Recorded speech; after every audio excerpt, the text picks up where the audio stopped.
Okay, let's get started. So with respect to the project, I got busy with with a nice deadline today. That will upload the project description, the last one.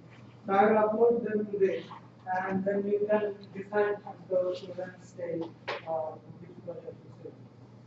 Now, people who have already selected their project, they can come on any weekdays from 2 to 3.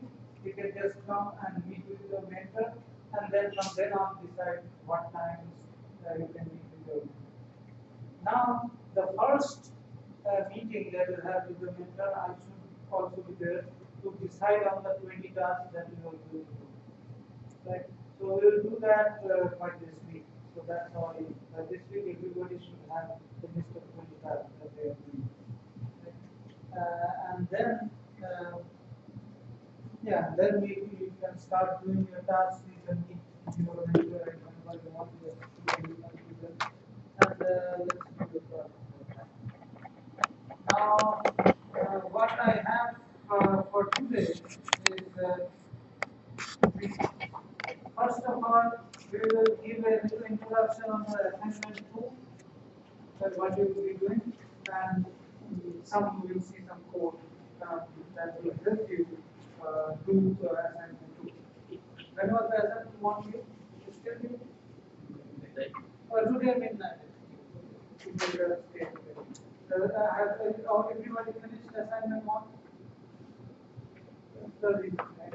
So we will talk about assignment 2. So assignment 2, what you need to do is you need to modify that assignment 1 that you have, the data portion that you have. So you generated some random data. Right? So instead of getting that random data, you would use the accelerometer sensor of the smartphone. So let's see how to use that accelerometer sensor. That is one of the components. The second component is instead of taking the raw data, storing it in an array, and then showing it in a graph, what you will do is you will take the raw data and store it in a database. So you will see how you can create and operate a database in Android. That is the second part. So you store the accelerometer sensor in the database. Now there will be some button in the UI where you can, when you click that button, it takes the top 10 seconds, the most recent 10 seconds in the database, and marks it to the graph.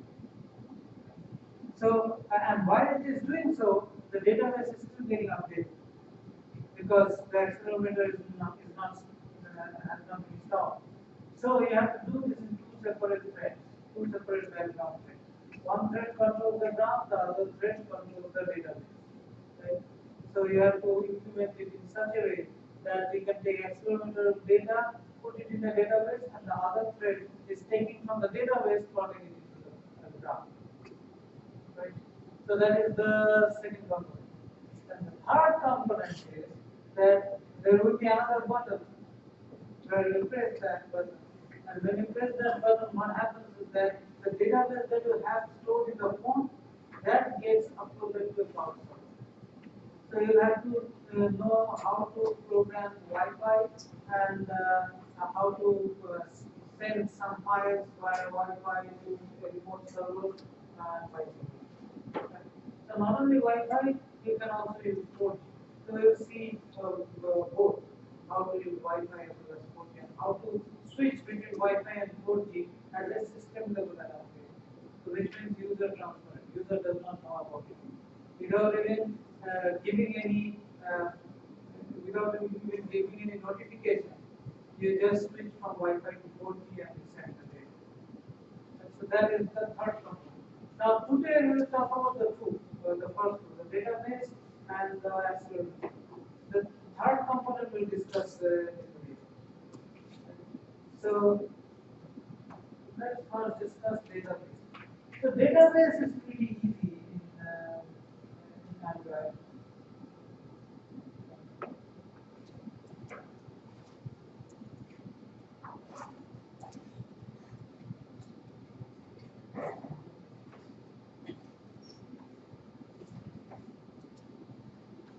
And follow download the presentation. As I download the presentation, do you have any questions regarding previous materials that we have covered? Any doubts?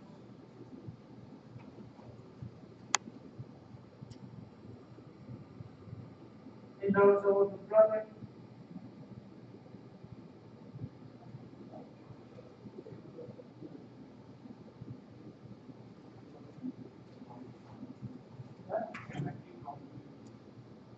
Definitely.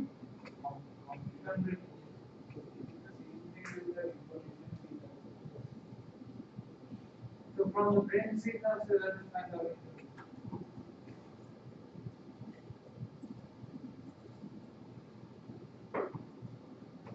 How many of you have already selected the one? So that is how many groups? 1, 2, 3, 4 groups? 5 groups. So there are 4 more.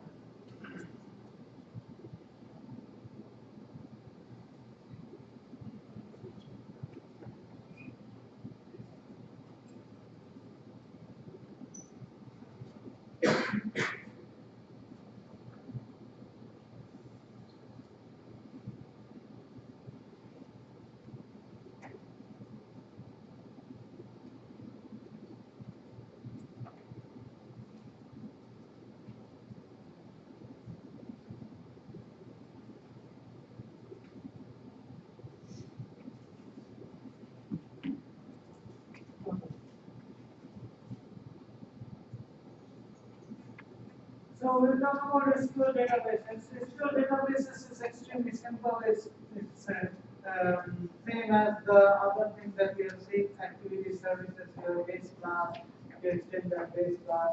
The only difference being here is this is much more simple. So you have that SQLite3 API, which gives you pretty much everything that you need to do with the database.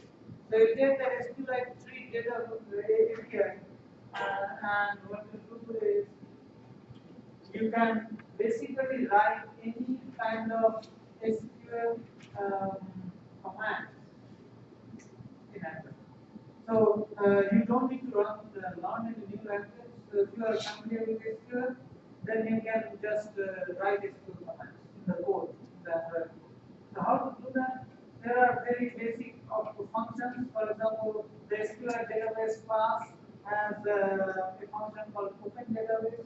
Open database means if you use this function and give the name to the database, the string path, right? That is the name, and then we'll see what is the middle one.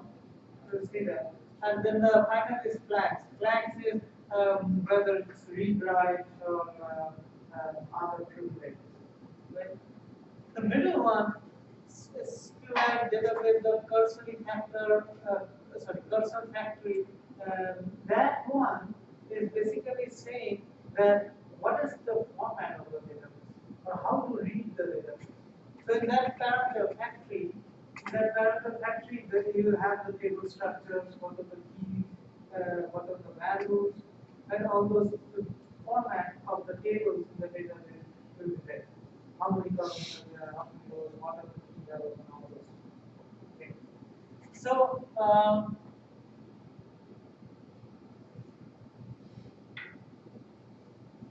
so this is a sample code, database code. We have already uploaded another code which does the same thing. So you can use that code in your assignment too as well. But this one, what it does is that initially you have to create that or declare an object of the SQLite database class. So that is DB here. And then what you do is for an initial state you do db equals SQLite database or open database, and you put in the name and access conditions. And then finally you do db.close, which means you don't really want to read it, you just open the database for now. So that is open database. And then if you look into your SD card,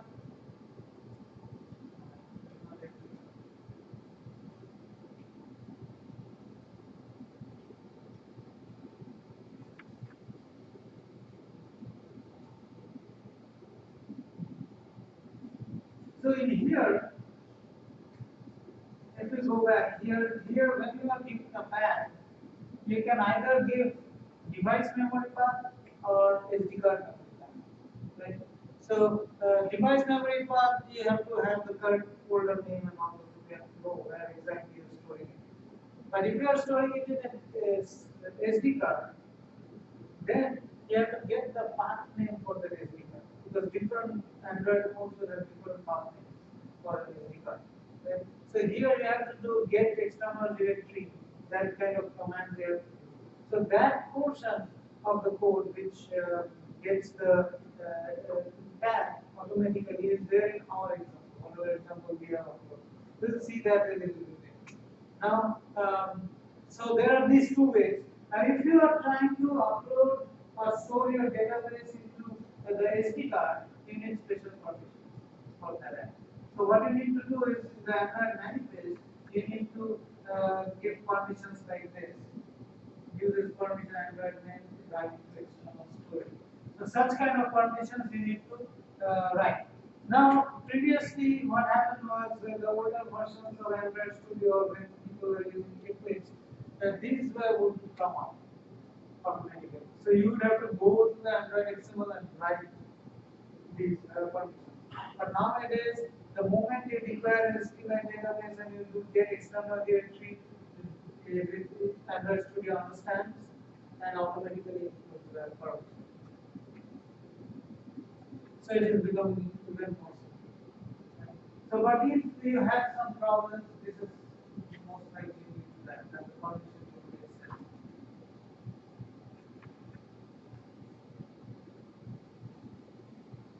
So there are many different examples that they have given to open the database. You don't need to go through all of them. Now there are two types of queries. There's the retrieval query and the action query. So what are the retrieval queries? These are all database concepts. These do not you don't really need to know in an Android class or in a mobile programming class, but these are database concepts.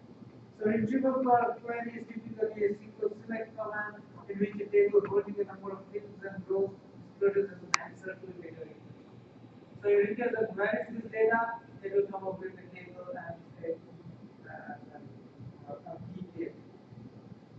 And on the other hand, there is the action query, which performs maintenance of data. So delete some numbers, change the order, and so on. Right? So there are these two types of queries. Retrieval queries means get the data and or not only get the data, you search the data and find out which table and which key. And action query is if you want to delete some tables or delete some entries in the table or and so on.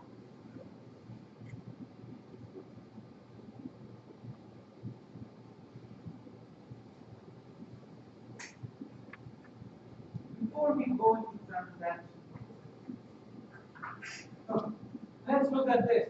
This is as simple as it gets. So if you are familiar with SQL, what will happen is that you can write any kind of commands under using that function db.exec. So within brackets, you just write whatever database command you want to write.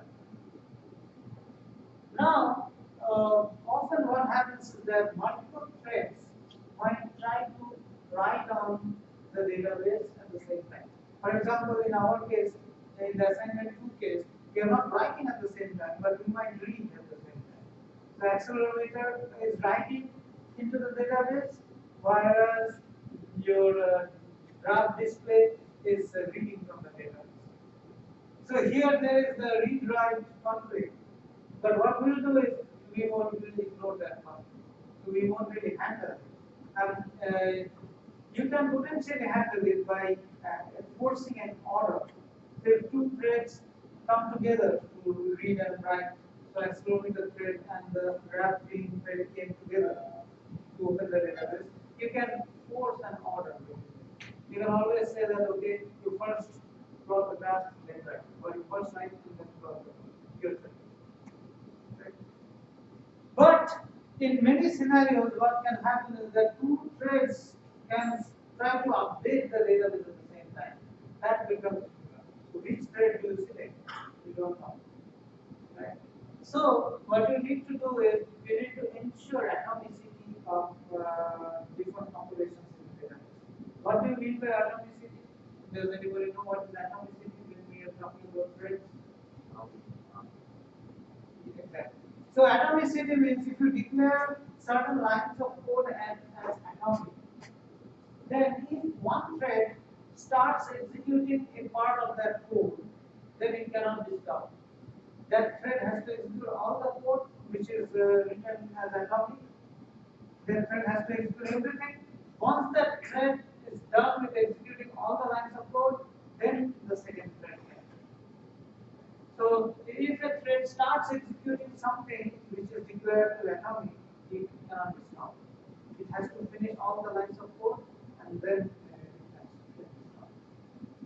Right? So the transactions are a method for making database operations atomic. The transaction process. Right?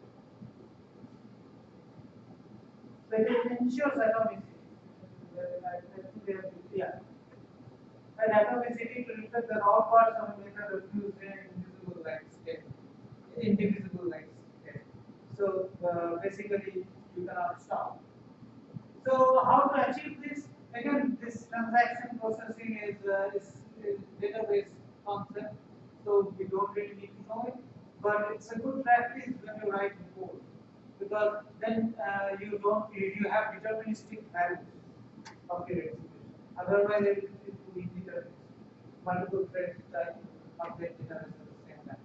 So what you do is, again, it's very simple. So you have that db.begin transaction and db.end transaction. So you start with db.begin transaction, and inside a try catch, if whatever thing you write inside the try will always be executed in an atomic manner. So if one thread starts executing that, it will finish. It won't be interrupted. And then at the end, what you do is you can do db.set transaction successful to commit all your changes. So commit all your changes means once you have made those changes, you cannot go back and the update. You have to end. So that is what you do, and then after that, once you have committed your changes, what you do is you end transaction and you go close the database. Right. So let's see an example.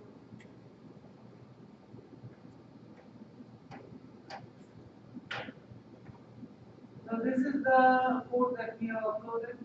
So what this code does is that it makes a database with the patient name and with the patient name, and it has two parts. It has a single table and it has two rows, two columns.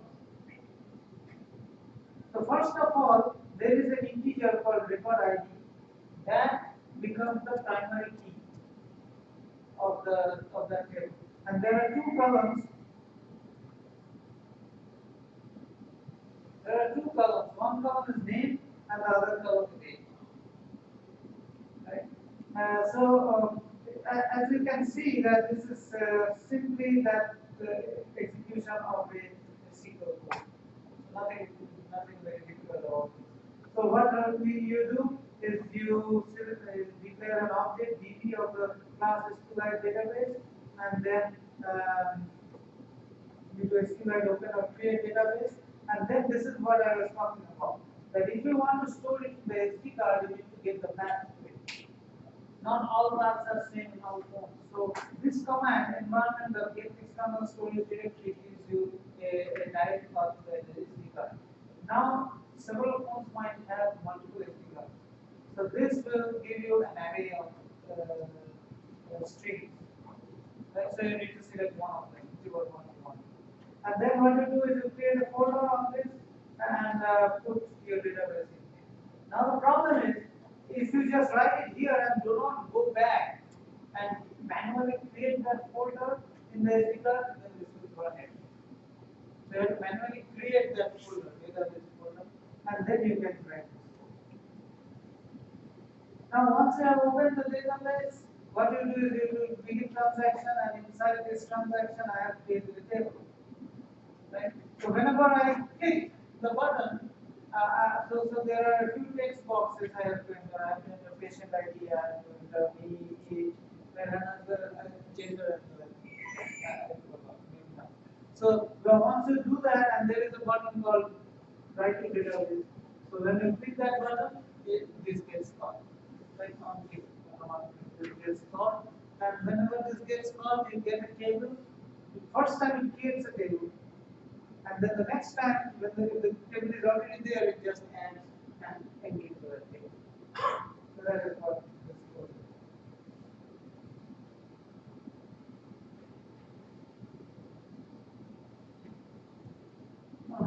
So that portion of the code was creating the table, and then there is another button click that you need to do to update the value. So this is the SQL code for updating the value.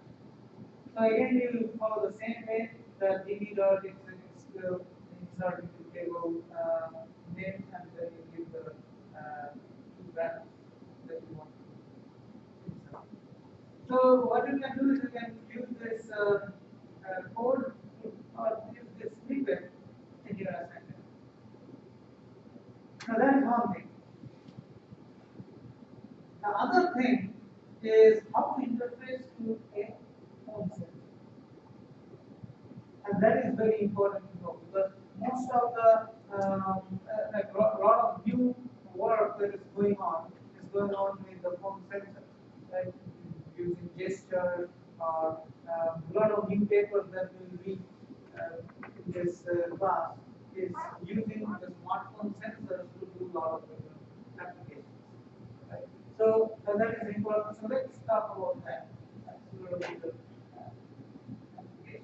So with respect to the sensor, what we are taking as example is the accelerometer sensor.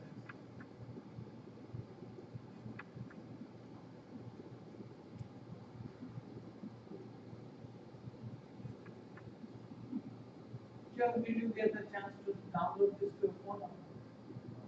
You might have it already. He was rooted. He was rooted. It was a nice application. It was a fall detection application. So this you can try it in your phone also. So you can run this application, and what will happen is that if you drop your phone, so don't try it on time. So if you drop your phone, what happens is that we take the accelerometer data, right, and then run an algorithm on it to find out sharp changes in accelerometer. And sharp changes in accelerometer we classify it as fall. So that is some fall indication, not fall of a person, but fall of a phone. Right? So that is the basic intro towards fall detection research. So there is a huge area of research that tries to do fall detection of a elderly person. That is very important, because what often happens is that if a person is elderly and is living alone, so the fall really startles people, and they might immobilize the person. So if the person falls and immobilizes, then he cannot ask for help, he cannot call anybody, and it's a mess. Right? So fall detection is a very important research area where you have to actually detect fall and differentiate it with other drastic changes in accelerometer value. For example, somebody throwing a phone at you, then that can be classified as fall, or just the phone falling from your hand. So instead of that, you need to actually detect the person falling. Okay, so that is false case. You need to get rid of false positives. And so this code, what we have is just a simple phone call detection method. And this does not really differentiate between somebody throwing the phone at you or the phone just falling from your hand. So what this does is that whenever such thing happens, the phone falls from your hand, it detects that and sends a message to a phone number of your friend or whoever you have assigned as primary care. So we'll talk about that before that, we need to understand uh, the basic methodology that these smartphones use to communicate with each other. So now, if you remember the first or second class, that we're talking about event-driven execution and sequential execution, right? We're talking about that. Then we are talking about the difference between operating systems of laptops, smartphones, and sensors. So, if you remember, it said that the sensors are event-driven, right? They are event-driven, which means that they sleep most of the time. They sleep most of the time, and then when something changes, right, something changes, then they wake up and send one data point and send it out to the smartphone, right? So now, how does that happen? Physically.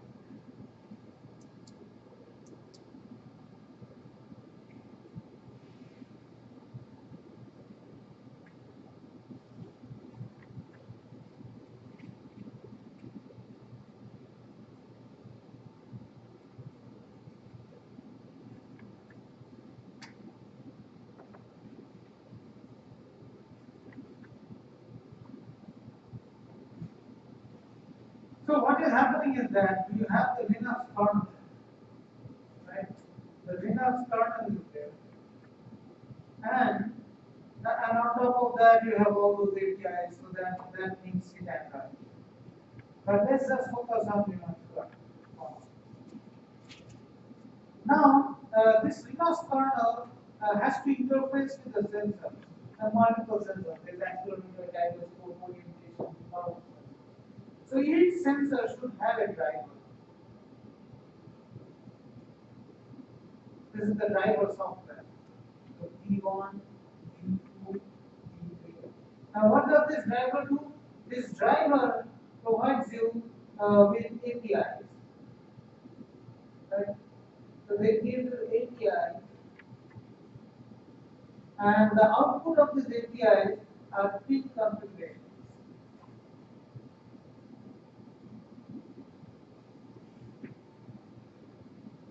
Right? Now one of these pins, so let's say this is accelerometer sensor, this is orientation, this is gyroscope. Right? Now one of these sensors will be event sensor. Not sensor, sorry.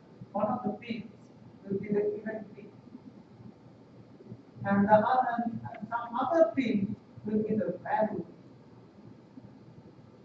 Right? So these two pins will always be there. There will be some other pins with start, stop, and all those things. But we are not interested in those. So one of the pin is an event pin, one of the pin is a value pin. Now, whenever something changes, so what does that mean? Something changes.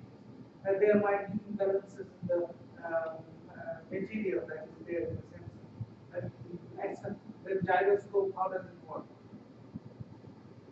So there will be some fluid inside the sensor and some balance. So if something changes, your balance will change. The balance will start rotating inside that fluid. So based on the angle of the balance, you get gyroscope data. And so these are the different changes, the physical changes. If there are physical changes, they get converted by some mechanism into electrical change. So whenever there is an electrical change, immediately the event pin goes to 1. The event pin goes to 1, and the value, the amount of the change is represented in the value pin. Now this value pin is a set of pins, it's not just one pin. So if the sensor gave you 8-bit numbers, then the value pin will have 8 pins, 8 separate pins, and you will have a unique number based on the configuration of the pins. So you have this event pin and the value pin. Now how do you interface with the sensor and the Linux kernel? So basically what happens is that it's similar to the thread that we have, or the buttons that we have in Activity. You have a listener. With respect to every sensor, you have a listener. What does the listener do?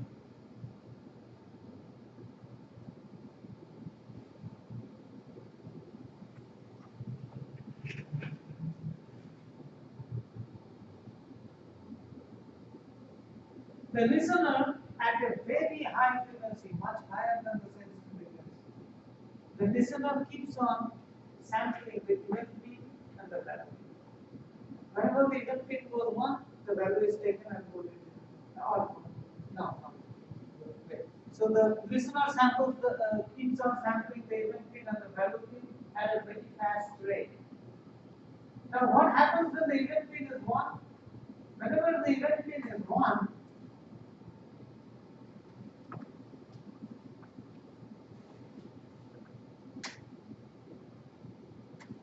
then it calls the sensor handler. So it's like the interrupt that we were of the operating system. If I'm sure you're familiar with interrupt. So this is interrupt. So whenever the event pin is 1, then the appropriate sensor handler is called. And when the sensor handler is called, the value is passed and then you go to that sensor handler. And you can then use the value to whatever you want. So that is the entire mechanism.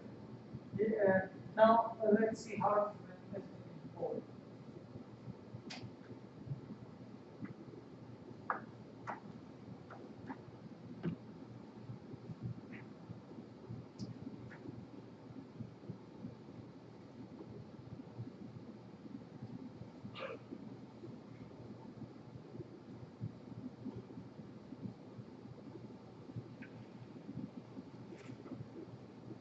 So this is the code for the application. So what that application has is that at the beginning, the activity screen has a button which says, it first has a text where you type the phone number. You type the phone number and you say, okay, send. Right? And then there is another button which says start the action. So when you click that button, what the main activity does is that it starts a service that listens to that. So this service, so the main activity cannot listen to that because it has to be executed. Only a service should listen to that. So that is that service. And this service is a sensor handler class. Right? Now, notice this. Now what kind of service is this? Is this a bounded or unbounded service? By just looking at the code, can you tell me this part of the code? Just looking at this part of the code, can you tell me whether it's a bound service or an unbound service?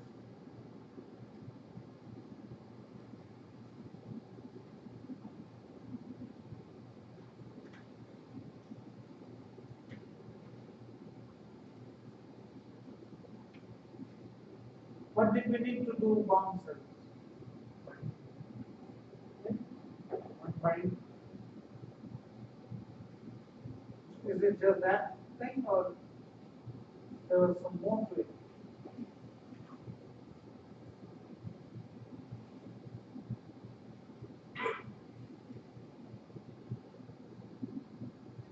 What is the step of creating a bound service? What are the steps?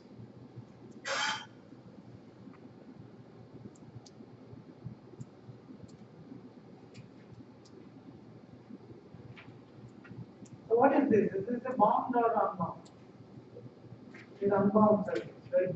Because not only because we are using start service, but there is one significant operation that is missing. So what do you need to do to have a bound service? There's one significant step. Remember, what is the meaning of bound service? What does it mean by bound service? There should be a connection between main activity and this service, right? Because if you delete the main activity, the service should go. How do you get that connection? Socket. So you have to declare a socket connection. Remember, we also declared a socket connection. I forgot the name of the class. I think connection or something like that. It's there in the code that is now. So you have to have a socket connection. Here there is no summit connection. Right? So there is no connection between the service that we are starting and the activity. So this is a unbound service. So even if I delete the main activity, the accelerometer will still run. Right? So for a fault detection system, this is very important. Service will run fault. Because I might try to use my phone in many different ways, but the service, the fault detection service, once started, should always run in background to detect fault. Right? You shouldn't be able to delete the service by just deleting the video. So that is one requirement. Now, so we have this service intent, and we say that main activity dot this is the main activity from which then that's the context from which we are switching to the service. And then there's the sensor handler class. So that is the service. We'll take a look at that, how it is written, but later. Now let's look at one more thing. Let's look at this. These three lines of code. Now, what are these three lines of code doing? So remember, when it's an unbound service, there is no communication between the main activity of the service. And you have to establish a message handler and all these things, but here there is no message handler. Right? So you cannot even use MPI. So there is no message passing interface, right, in MPI. So there is no such provision, no such communication between main activity and service. But this, using these three lines of code, you can send some information from the main activity to the service when you are initiating. When you are starting the service, that is one point of contact between the main activity and the service, where you can send some data. So that's an unbound service, but still you're communicating between the main activity and the unbound service without using API. So that's an initial configuration. So what you are doing is you are taking a bundle class and making an object B. And so bundle class is a what you can do is take B and you can put whatever data you want in there. So it's this kind of like a structure, C structure, where you have integers, strings, floats, whatever you want. So bundle is one sort of that kind of class. So now what you do is you do b dot put string, and you how to put the information into bundle. You have a key and a value there, similar to the database. So the key here is the phone and the value is the phone number. Right? Now what you do is that you can take that service intent and you pass that bundle into that service intent. How do you do that? Use the put extra. Right. So using that command put extra inside, you put the bundle in. And then you do start service, where start service you pass that invitation. Now what you can do is in that service, in the sensor handler class service, you can unwrap the bundle and read the information. So you can read the phone number once you have passed. So let's see how the sensor handler class works. So this is the sensor handler class. So at first, you see that the first thing that it does is that it extends service. This is typical, this is normal, we have seen. So service is the base class and it is extending the service. Fine. But then there is something else. There is another thing called sensor event listener. Implements the sensor event listener. So what does this mean? This means that if we go back to the figure that we drew,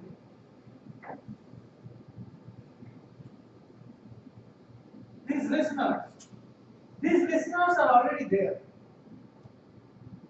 The application is not starting a new listener. The application is starting a new service thread. That's why it extends the service. But the application is not starting a new listener. The listener is already there. It merely taps into that listener, which means it connects to that listener. Right? So when you are doing such things, where a thread is already there, or a component is already there, and you are merely tapping into it to get some information, then you use this word for implement.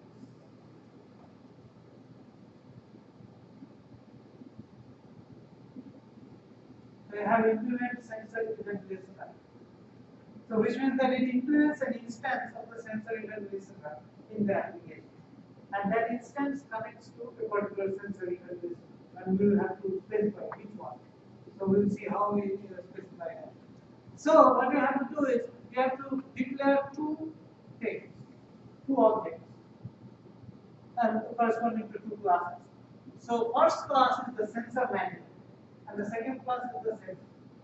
Now, with respect to every sensor listener, there has to be a sensor manager and there has to be a sensor class. Why? So this sensor event listener is very generic. It just looks into the event pin and the value pin. Right?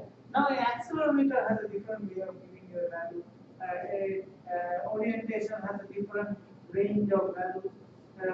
Gyroscope has different ways, as opposed to other sensors, such temperature sensor. Accelerometer sensor has three values, X, Y, Z. Temperature sensor has just one value. So there are many this kind of specific things specific to a sensor. So that specificity can be obtained using that class sensor as one. Now the other thing is, you might want to start sampling a sensor, stop sampling a sensor, pause sampling a sensor. Right?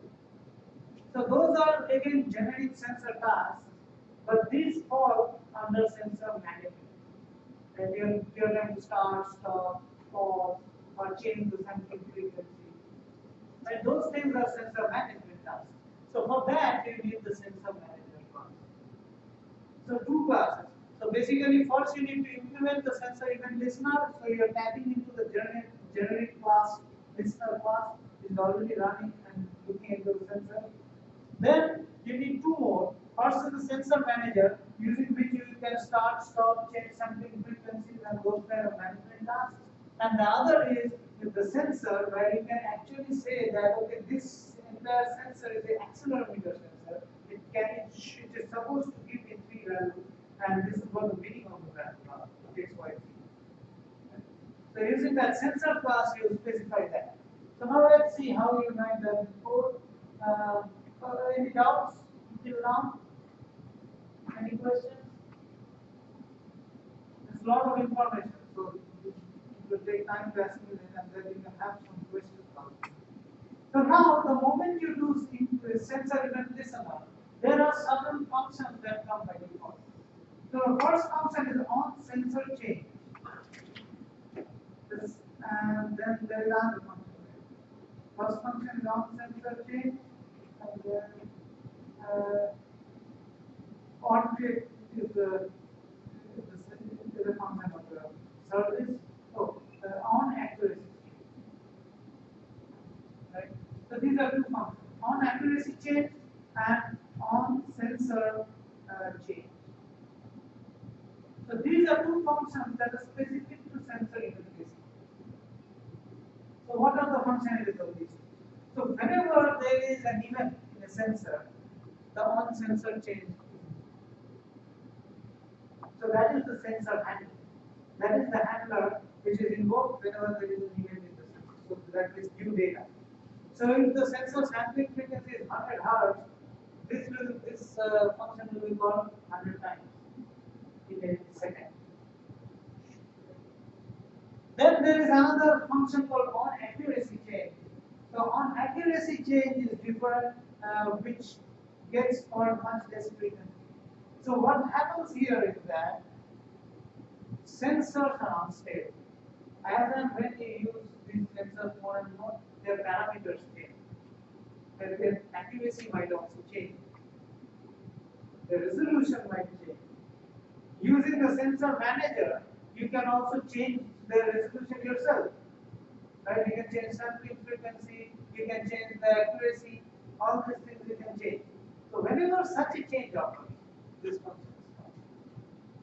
Right? Some accuracy change or sampling frequency change, whenever such a change occurs, this function is called. So for now we are not focusing on that function. So what happens here is that okay, whenever you have new data, this function is called the on sensor change function. Right? So here what we are doing is, here we are declaring my sensor as the sensor class, and we are taking the sensor event and trying to see which sensor the event came from.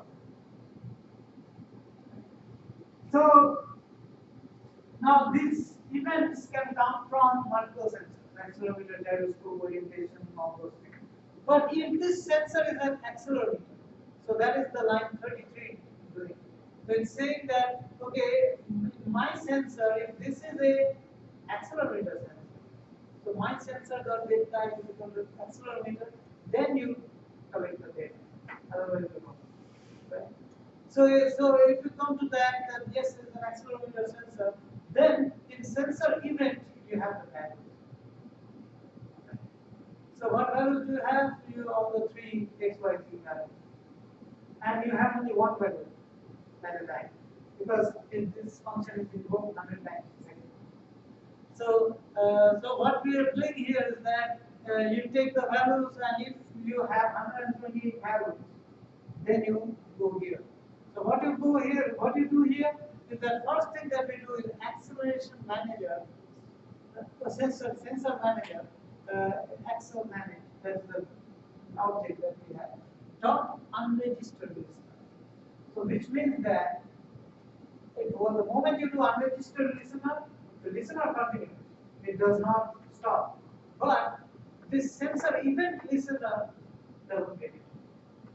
So which means the moment you do accel manage the unregistered listener, even if new data comes in, the on sensor changed function won't be. It won't be started. So which means what you are doing is that you are stopping the listener, you are invoking that fault recognition function. You are calling that fault recognition function. The fault recognition function ends, gives you a result, and then you again register in that way. So which means again you are connected to the sensor. Right? Now this is the wrong way to do it. Why? Because when the fault recognition algorithm is working, you are losing sensor data.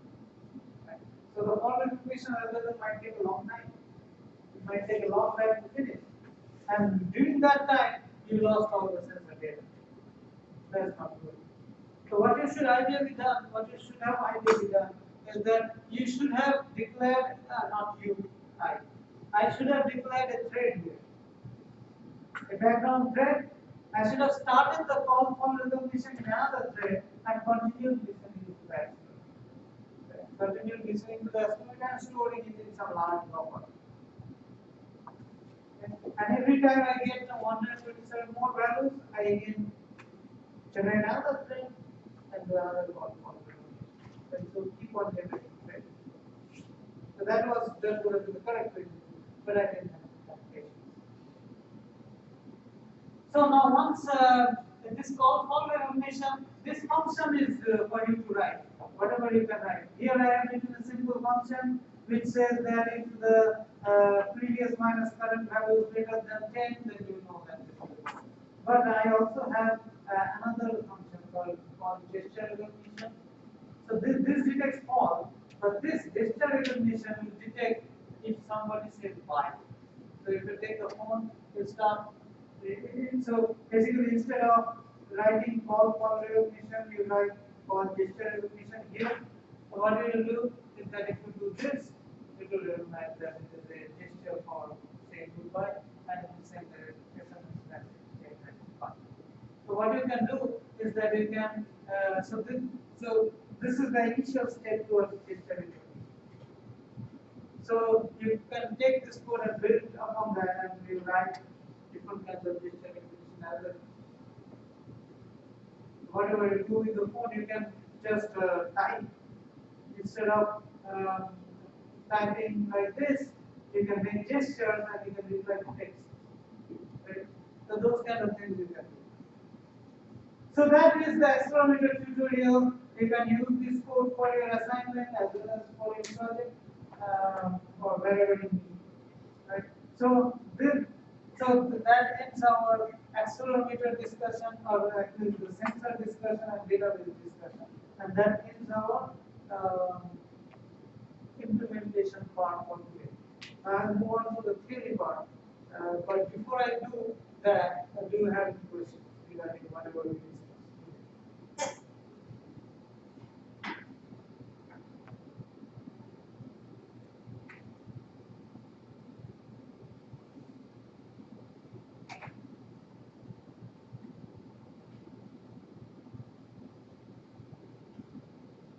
No questions?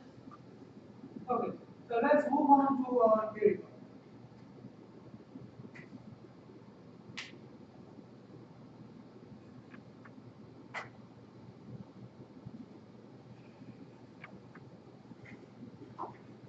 So last class, we were discussing different ways to model human mobility.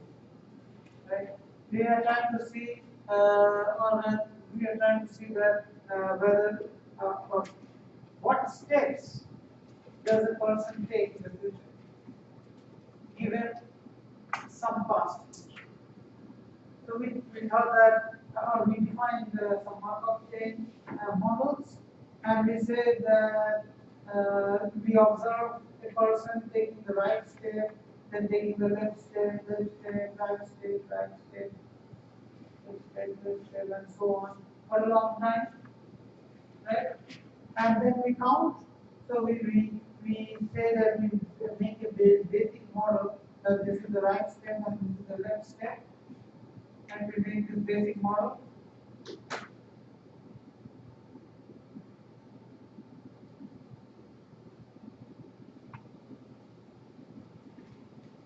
So we make this basic model, and then we say that okay, what is the probability that, no, first of all we say that when did our observation start? So our observation started when the person took the right step, right? So this is our initial state. Initial state.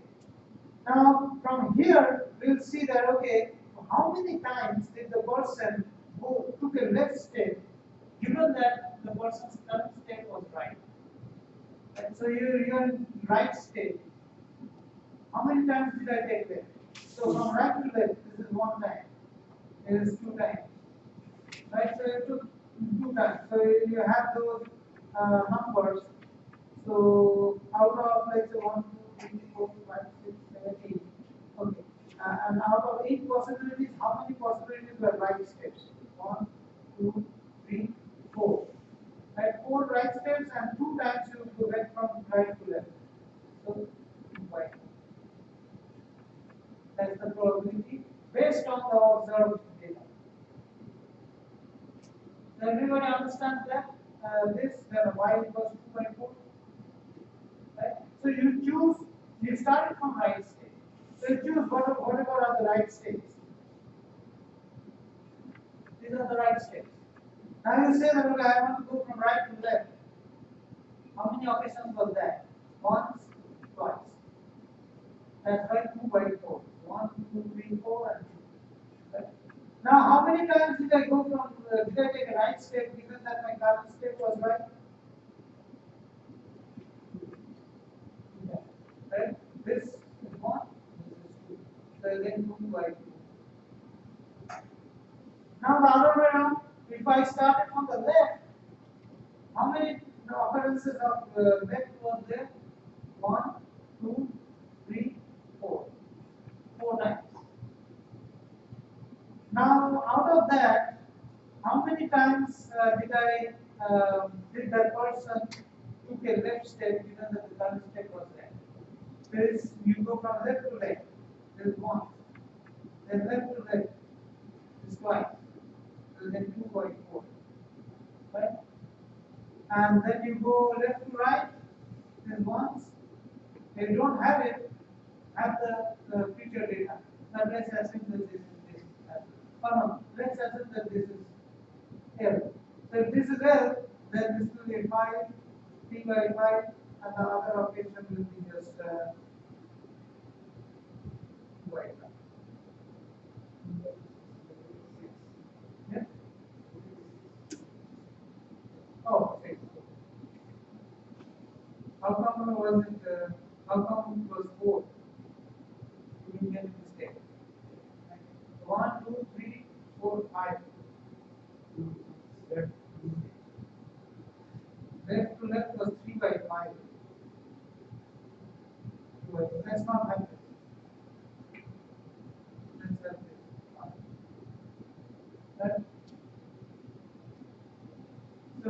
right was 2 times. All depends upon your observation. So let's say this was our observation. So this became our model, right? Now we said, how can we say that this is a Markov chain? The property that made this a Markov chain was this. We were trying to discuss what was the probability that I took a right step given that I had this path. So the path always goes from current to path, right? So current is this one. So I had given that I had this right, left, left, right, right, right, left, left, left, and then right. Given that this, so I want to answer this question. This question says that, okay, what is the probability that I take a right step now, given that this was my path, right? How can I get that from this model? So if this is same as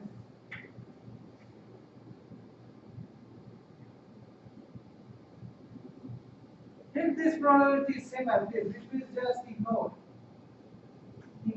the path or memory less.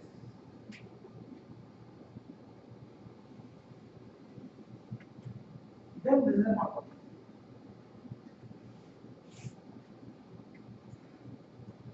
That's where we stopped last time. Any doubts? Any questions on the definition? This is a very informal definition.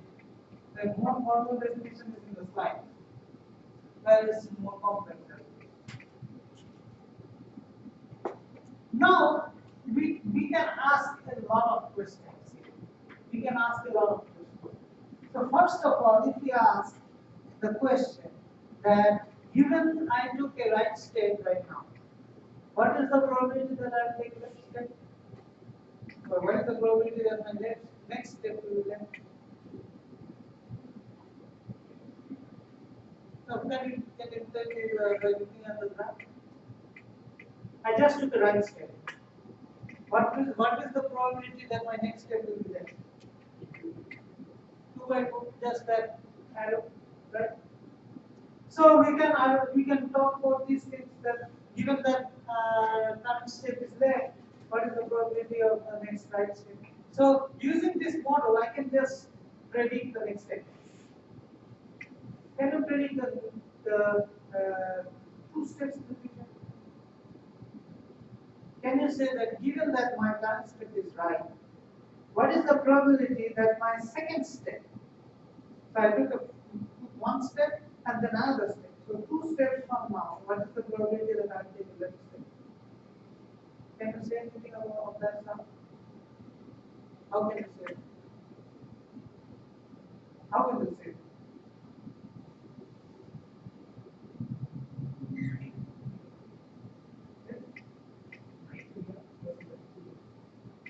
Plus 8.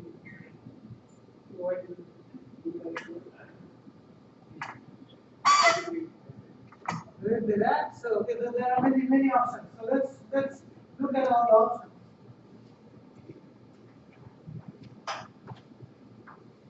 So let's go one by one. So I want to see, given that my current state is right, what is the probability that I will have right or the second step in the future?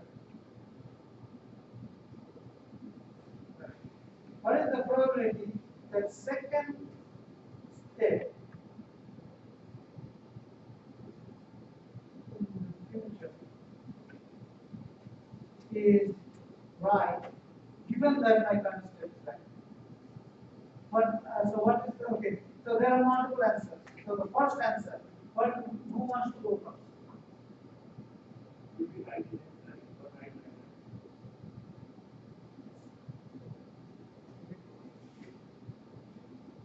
No. There are 2 options. Okay. The first one is current is right, then he takes left, then he takes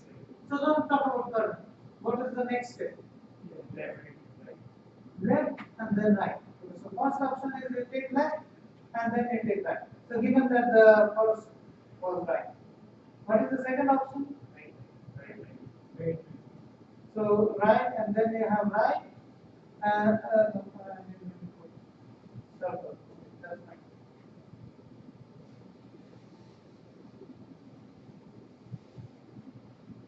So given that the current one is right, then you take right and then again right. These are two options, two ways you can go. The second step in the feature is right. So, what is the probability?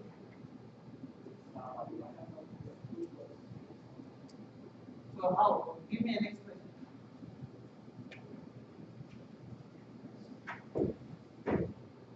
Intuitively, what does it look feel like? What should be the expression?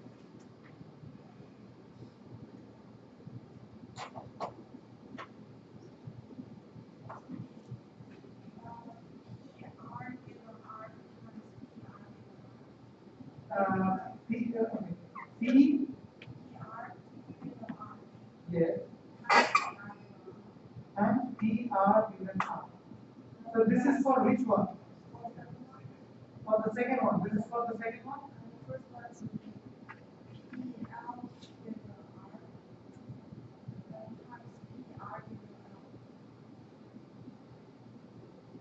Everybody agrees? So that is the probability of the first case, and this is the probability of the second case. So what is the total probability? You add them up. So when you add them up, then what happens is that you get probability L given R and probability R given L, or probability R given R multiplied by probability R given R. So this becomes the probability, right? Now there is one nice thing. If you look at this figure, our model, if you look at the model, so we have right, we have left, we say that this is 2 by 4, this is 2 by 4, this was 3 by 5, and this was 2 by 5, right? What you can do is you can represent it using a matrix, the transition probability matrix. That is called the transition probability matrix.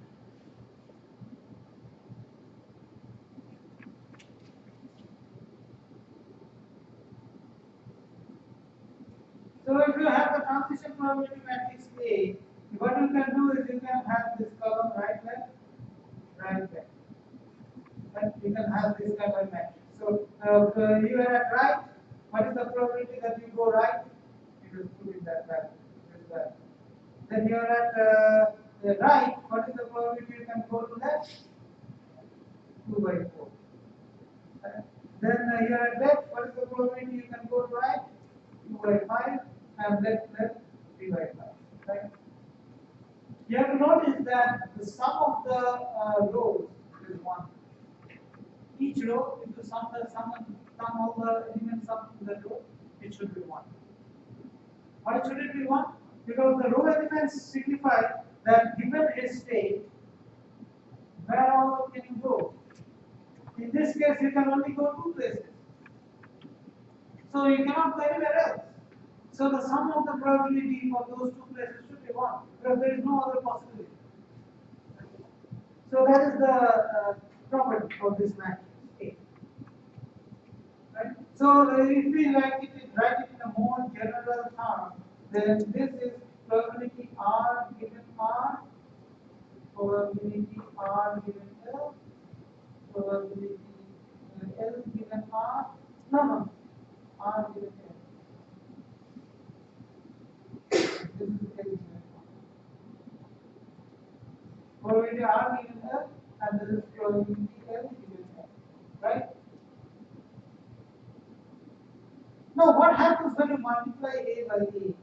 What do you get?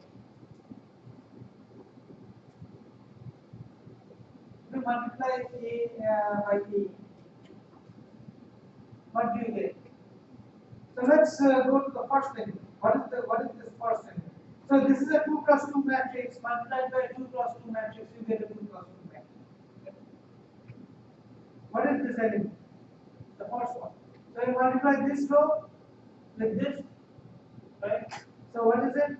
P R given R multiplied by P R given R, and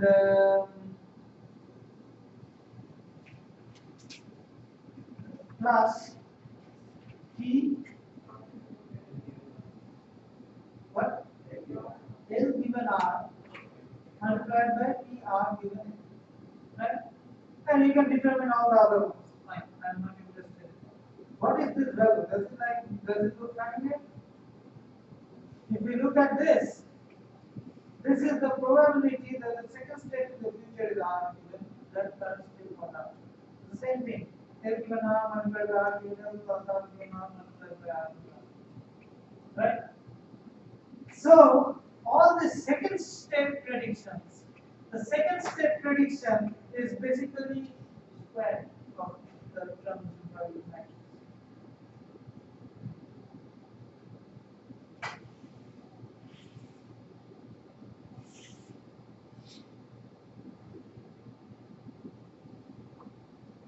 So it turns out that you can extend this, you can do like a mathematical induction. So if second step prediction is a square, and what is the third step prediction? Basically a square multiplied by t. So then you can extend it to nth step prediction. Nth step prediction is a to the n. Right? So you multiply the transition probability matrix n times to itself, you get the nth step prediction. So that answers one of our questions that so instead of just predicting the next step, we can actually predict n steps.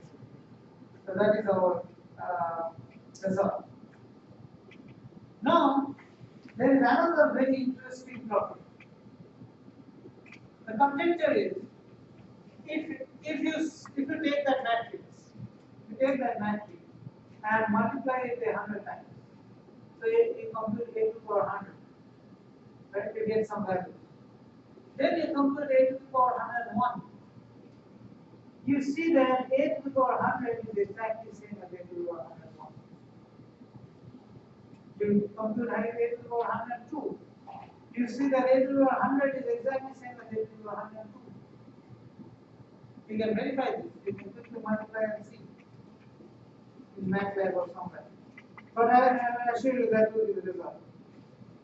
So what happens there is that after a while, this multiplication, a to the power n, converges to a constant matrix. It depends upon n. It might convert when n is equal to 20, it might convert when n is equal to 30, you don't know. But there will be a time at a particular n after which you keep on multiplying a to the power n, it won't change. It will remain the same. That a to the power n, which never changes, even if you multiply it, is called the stationary transition probability matrix. Right? So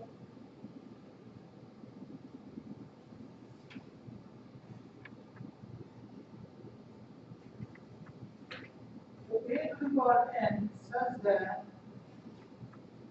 a to the power n plus 1 is exactly the same as a to the power n. So the minimal n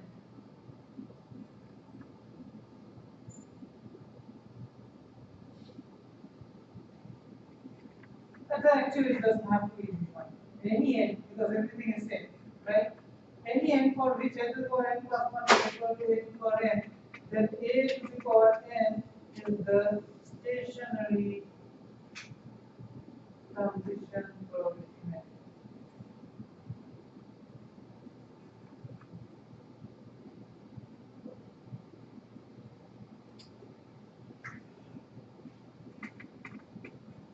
No, this is just a mathematical property, right? We are multiplying matrices, nothing is changing. What does it mean?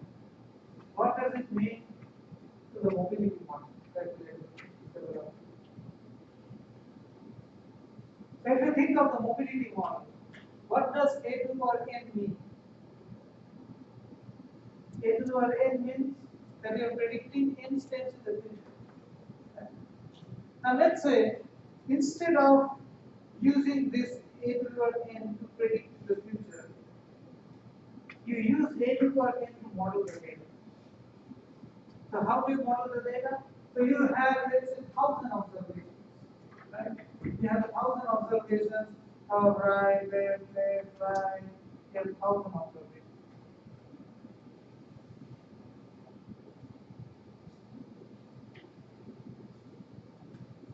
Now you ask the question, when do I stop observing such that I have enough accuracy in the model?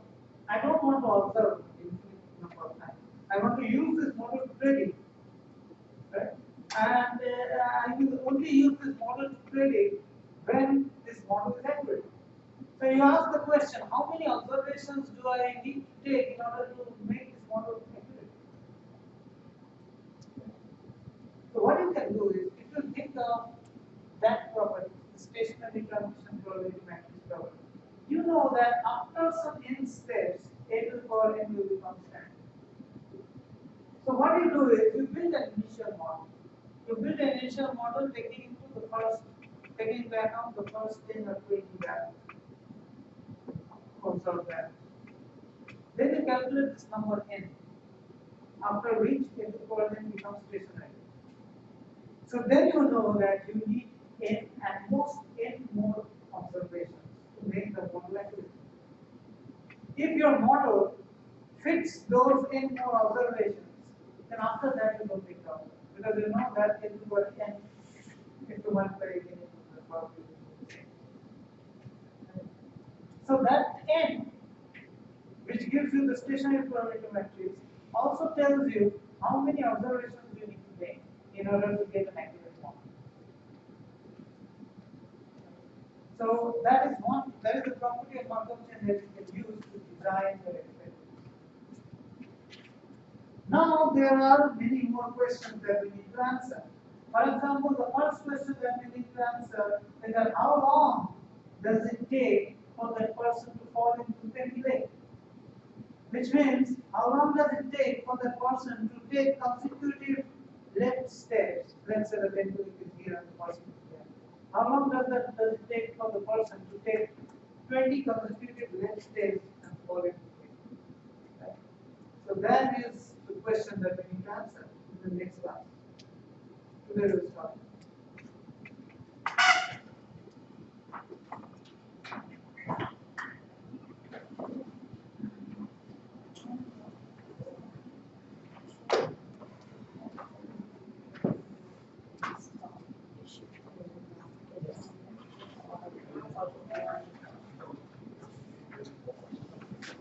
Right.